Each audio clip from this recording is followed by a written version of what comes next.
അക്ഷരങ്ങൾ ഒളിപ്പിച്ചപ്പോഴും ഓഡിറ്റോറിയത്തിൽ വെച്ച് തട്ടമിടാൻ പറഞ്ഞപ്പോഴും സംസാരിക്കാൻ അറിയാതെ പകച്ചു നിന്നപ്പോഴും ശല്യം ചെയ്തവരെ ശകാരിച്ചപ്പോഴും മതിൽ ചാടി വന്നതിന് ഇഷ്ടമാണെന്ന് പറഞ്ഞപ്പോഴും അസൂയയും ദേഷ്യവും മറച്ചുവെച്ച് നല്ലവനായി അഭിനയിക്കാതിരുന്നപ്പോഴും ആത്മാർത്ഥമായി എന്നെ സ്നേഹിക്കുന്ന ഒരാളെ ഞാൻ കണ്ടു.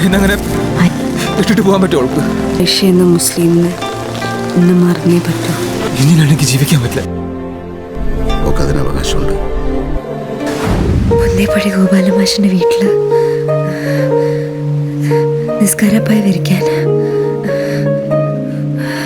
ഒരു മുറി ഒഴിച്ചു തരും.